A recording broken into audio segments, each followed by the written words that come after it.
Dragon's Dogma 2 has been out for a couple of weeks now, and I've been playing it non-stop. After putting a couple hundred hours into Baldur's Gate 3, I was definitely excited to jump into my next fantasy RPG time sink, and Dragon's Dogma 2 was the perfect candidate. This is my first real experience with Dragon's Dogma, as I did play the first one, but it was years ago and I was pretty young, so I can't say I remember all that much from it. So I figure why not jump in now with a fresh outlook and give my first impressions review of this brand new entry to the series. So let's get started. So as I loaded into the game for the first time, myself and the rest of the community received a huge slap in the face with some pretty honestly terrible frame rate performance. I'm playing on a PlayStation 5 in this video, but after a little research it seems like this is a problem across the board for both console and for PC. On PS5, the game currently hovers at around 30 to maybe 45 FPS, with it occasionally dipping even lower than that in large combat encounters with a lot of NPCs, or when you're like running through any big city that's got a lot going on. These frame rate dips can be mitigated by turning the variable frame rate setting to the locked 30 FPS option. This does bog the game down to 30 FPS instead of the 45, but it smooths out the experience overall once you're used to it, as it doesn't often go under 30 FPS in the first place, so it's kind of a fix for now, but I mean it is what it is. The most I've seen is a high of about 60 FPS from people running 4090 series graphics cards, which in itself is rather abhorrent just because there's truly nothing special enough about Dragon's Dogma 2's graphics to have some of the highest end consumer grade GPUs on the market struggling to maintain an unstable 60 FPS. I'm really not sure what Capcom was thinking when they released the game in this state. It's by no means unplayable, and I've been having a great time with it nonetheless, but I can't help but feel that it would have been like that much better of an experience if the game was actually working properly. If I wanted to spend $100 on a AAA title for it to run at 40 frames per second, I'd have bought it on one of my 2-generation old PCs, not my current gen PS5. A pretty disappointing first game session, and quite a fumble from Capcom. Fortunately, the game itself definitely makes up for these performance problems. Before we're thrown into the world of Dragon's Dogma 2, we first get to create our character. I've got to say that this is one of the most in-depth and versatile character creators that I've ever encountered in a game. Players are out there making super accurate representations of other games' characters in the creator, and even the likeness of celebrities and real people to a pretty staggering result. There's sliders here for anything you could ever think of, down to how pointy your ears are or how big your earlobes should be. I didn't spend a whole lot of time on my character, as I know I'll just get lost in these options forever and then spend the game covered up with a helmet and armor anyways. But when I was presented with the character creator for a second time to create my main pawn, I decided to dive deep into it and really play with the settings for an extended period of time to see what you could actually do. I was not disappointed here, and I really hope other developers take some notes here. This is how it's done. After creating our character, we get thrusted into the first taste of combat. I chose the fighter vocation at first, who uses a sword and shield. You get your basic attacks, and holding L1 on PS5 at least switches you to your special attacks moveset. These normally do higher damage, and are a lot more extravagant and acrobatic than your regular swings, usually having some sort of particular use in combat. For example, one of the fighter's starting special attacks is an upwards leaping swing, allowing you to hit aerial targets, but not deal much damage or maybe miss altogether on ground targets, unless they're incredibly tall. Combat felt rather clunky to me at first, with Dragon's Dogma 2 nor the first game including any kind of lock-on system or a dodge roll. I honestly didn't like this at first. I was missing tons of attacks, and I didn't feel like I could block enemies with my shield because I couldn't get my character to face the enemy fast enough. This was worsened in large groups of enemies when they would surround me, as I'd swing at one guy, hit him, I'd see the guy beside him wind up for an attack and raise my shield, but not be able to turn my character towards him fast enough, still taking damage with my shield raised because it was raised a little too far to the left of the enemy I was trying to block. Add on top of that the fact that I'd normally dodge roll away from a group of surrounding enemies after taking damage like that, something that you can't do in DD2, and I'm sure you can imagine the hell of a time that I was having in the beginning. As time went on though, and I slowly learned how combat and movement and positioning all flow together in this game, it really began to grow on me. I found that DD2's combat forces you to be a lot more thoughtful in your approach to a combat encounter. No longer can you rush into a group of enemies with your shield raised and rapidly flick back and forth between targets with your lock on, auto-blocking all attacks in every direction until your stamina runs out like you could in Dark Souls per se. No, here in Dragon's Dogma 2, you have to think about your orientation to the enemy, you have to think about how many there are, attacking which enemy on which side of the group at which angle would leave you at the most advantageous position to block multiple incoming retaliation attacks from them, or leave you at the best escape route to not leave you surrounded. When I attack, should I use one of my crazy special moves with the long animation that could possibly leave me open to an attack, or should I wait and do a couple quick regular swings and then back off? Combat in this game is about very many small decisions you have to make in the heat of battle that will ultimately decide if you win or lose. Your 3 pawns are an essential part of combat and how you'll approach it as well. You could have a party of all fighters rushing in all at once to cause some serious carnage.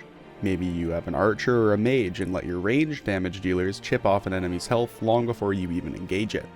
The environment plays a big part in combat here. For example, you can find big boulders up on a ridgeline above a group of enemies that you can push down onto them. There's rickety old rope bridges that you can lure a bunch of bloodthirsty goblins onto only to cut the rope and send them plummeting to their deaths. Certain vocations also have bash attacks that can send enemies flying off cliffs. Besides smaller enemies, Dragon's Dogma 2 also has a ton of giants. Cyclopses, minotaurs, griffins, dragons, you name it. Combat with these titans changes up a bit with the ability to jump onto an enemy and climb them, returning from the first game. As a huge fan of Monster Hunter and having played Shadow of the Colossus all through my childhood, I love to see this being implemented. These giant enemies usually have a weak spot that you can attack while climbing them, dealing better damage if you can conserve your stamina well enough to actually get there before you're bucked off. Even your pawns can climb these enemies. They'll do it on their own, but the warrior vocation has a special move you can unlock that allows you to launch a pawn off your shoulders onto a beast's back. Hopefully. Before you enter combat though, the game will have you choose your character's vocation. This is essentially your character's class, deciding how they fight and which gear they can wear. There are 4 vocations to choose from at first: fighter, archer, mage, and thief, and later in the game you can unlock more vocations through various means. I played as a fighter until I unlocked the warrior vocation through a quest involving me diving headfirst into a dark enemy-filled cave to acquire a missing greatsword. You can switch your vocation at any time, which is awesome, allowing you to completely change up your playstyle at the drop of a hat. After switching from fighter's fast sword and shield to a warrior's heavy, slow, and incredibly damaging two-handed weapons and moveset is when combat systems, controls, and tactics all really clicked for me, and I knew this was the class that I'd want to play for the foreseeable future. The pawns of course make a return here in DD2, having a huge role in your moment-to-moment gameplay. You create your main pawn at the beginning of the game, which is a fully customizable NPC companion you create from the ground up, from their vocation and looks to their attitude inclination. This created NPC is your staple companion throughout your playthrough. Each player's main pawn gets uploaded online to be summoned by other players, and you could do the same thing to fill out your party. You can use a player's pawn for, as far as I can tell, as long as you'd like. The only limiting factor being that borrowed pawns don't level up with you and your main pawn as you play. So soon enough, after hiring these 2 level 10 pawns per se, and playing with them for a couple hours, you and your main pawn will inevitably be level 16, but the borrowed pawns will remain at 10. This starts to weigh down your party, as the weaker pawns begin to die more and more often due to the stronger enemies you're encountering, and it becomes time to switch them out. There are 2 ways to do this, by either heading to a riftstone and looking through the available pawns in the area in your level range, purchasing these services and summoning them on the spot, or by seeing pawns out in the world and speaking to them. This is something that I love about pawns in this game. They're constantly walking around the game world doing their own thing. It can be the dead of night, walking the path back to town after a long quest, and you can just make out the soft lantern glow in the distance from a pawn walking towards you down the trail. This guy could be your new best friend for a few hours, or you could pass right by him without saying a word if you want. I've found pawns way underground in pitch black dungeons fighting enemies on their own, so I'll jump in and help them out, maybe even hire them. This really adds to the immersion for me and helps the world of DD2 feel alive and breathing, which is something that I think this game as a whole does really well. Once you've hired your select group of ass kickers, you have 4 commands to use to control them. Go has all your pawns rushing ahead of you or forwards in general. This can be used in combat to get them to advance, or while exploring if you want them to run off and collect materials and open chests for you. This is what I use it for, having this command active almost every time I'm out in the open world. To me, reels your pawns back in towards you, and has them closely following behind until they're told otherwise. Help has your pawns rushing to your side in combat, healing you, or drawing enemy attention away from you. And wait has your pawns, well, wait. They'll stand there and wait for you until you tell them to follow you again. What's nice about this system is that your pawns will 9 times out of 10 instantly drop whatever they're doing to follow that command. I had a dragon encounter very early on that I knew I wouldn't be able to beat, so mid-combat I ran away spamming the to me command. Every pawn instantly stopped fighting the dragon that was right on top of them to follow the command and disengage. On that note, depending on the pawn's inclination that was set by the player, they sometimes do things on their own or get into trouble and start fights of their own volition, so be sure to look at that when hiring new pawns. Your pawn's inclination also changes their dialogue and the types of things that they say. My main pawn is set to kind-hearted, which has them always listening and never really deciding to do things on their own. Another factor to think about when hiring a pawn is how much experience they may have. If a pawn has completed a quest with its player, or with another player who's hired it, they'll remember where those quest objectives are and will offer to lead you to them. This is very helpful as a lot of quests in DD2 are along the lines of go to this area, something's going on, so figure it out. For example, you can be sent to find someone in a town, but when you get there, the game doesn't point this guy out to you with a quest marker. He lives in this town, so he's here somewhere is literally the only info you're given, and it's up to you to decide how you want to go about tracking him down. So it's nice to have a pawn that will offer to just take you right to him. On the note of talking to your pawns, they talk a lot. The voice acting in this game is fantastic across the board, don't get me wrong, but like they almost never shut the f*** up to an annoying level. These guys will vocalize everything they do and vocalize a lot of what you do as well. This was pretty cool at first, but as I sunk more and more hours into the game, I found myself getting pretty annoyed with hearing my pawns endlessly yap about how they can't keep up with my constant sprinting or how much I do or do not spend money. I realize this is a fantasy RPG, but their medieval era fantasy version of English that everyone uses can also get rather draining in large doses, especially with the pawns never giving you a break from hearing it. Much of what they say is genuinely helpful though, or can remind you of things, so it's a little bit of a double-edged sword, but my word, they never stop talking. So something pawns will do is point out certain things in the world to the player, marking it on your minimap. The problem is there's no elevation indicator on your map or a marker in the game world itself. So what ends up happening is a pawn will call out a ladder for you, for example. And the exclamation point on your minimap shows it as being right in front of you, but in reality it's 4 stories above you in the building that's right in front of you. With you having no way to know that, you're left running around outside looking for this ladder that you'll never find. What makes this even worse is that if you miss or don't hear what a pawn says when it points something out on the map to you, then you have no way of knowing what this new exclamation mark even is. Is it a ladder? An item? A person? A note? Who knows? So now you don't even know what you're looking for at this exclamation mark.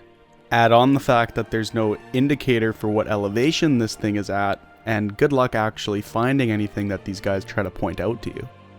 This happens often enough to where I would just ignore pawns pointing out ladders to me, or anything for that matter unless it was a chest or something that was easily spottable. This problem could be pretty easily remedied by just having more icons for the minimap that better describe each individual thing that a pawn can point out to you. Not only that, but it would really benefit to have some sort of elevation indicator built into the game.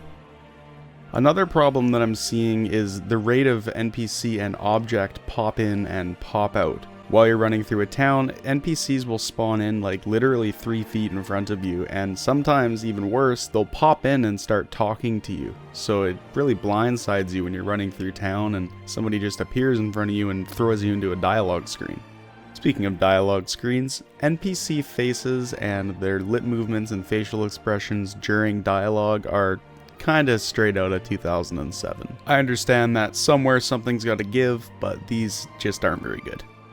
That is, until you're treated to this game's cinematics, which are fantastic. Everybody's faces are very articulate and expressive, even down to small eye and mouth movements that really help to portray the level of emotion that's going on in the scene. The animation work here in general is really well done, and it's nice to see that they at least didn't flub the cinematics as well. Graphically and all, the game looks quite nice, if not standardish, for an open world title. What sets it apart in my opinion from anything else is some of the best in class lighting and shadow work that I've seen in a video game in a long time. I think that I would feel better about the graphics as a whole if the performance wasn't such an issue right now. It really does take away from the experience, and it makes it hard to enjoy the aspects of its presentation that are really nice. When the thing's running at 45 frames per second and NPCs are popping in right in front of you before your eyes, it takes a blow. Exploring these great looking environments is also a huge point that I have to make in this game. You can climb up pretty much every little ledge and rocks, there's plenty of ruins and little cabins and caves and all sorts of cool stuff to explore with enemies and items and chests and secrets and all the goods you could really hope for in an open world exploration game. This open world exploration is fueled by none other than DD2's quests, which I've personally found to be a breath of fresh air in a sea of RPG games with very mundane quests. It seemed like every quest I did in Dragon's Dogma 2 had me doing something interesting and different from the last. From breaking into castles, to breaking people out of jail, infiltrating a masquerade to gain info, or deciding between exposing or helping a man live his double life, it always seemed like there was something cool around the corner, and that's something I can really appreciate in a game. Another great thing about Dragon's Dogma 2 is while you're running around in the open world doing all these great quests, all sorts of crazy encounters are happening all around you at all times. Everything from dragons and griffins flying down on you suddenly, to seeing a path off the road while you're on a quest and running down there to find yourself in an encounter with a giant minotaur. My favorite was doing some buying and selling in town when a f***ing ogre ran through the front gates and started terrorizing the people. This kind of thing happens all the time, and it's really, really cool, and it makes the game always interesting, and you never know what's going to happen.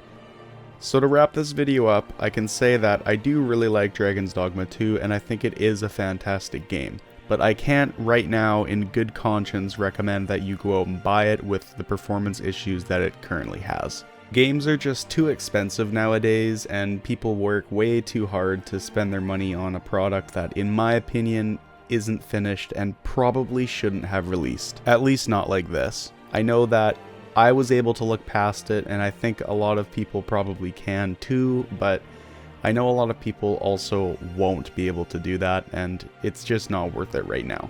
I'd give it a few months and wait until a patch comes out that actually fixes the frame rate problems on both PC and console, and then I couldn't recommend the game enough. Anyways, thanks for watching. I hope you guys enjoyed this.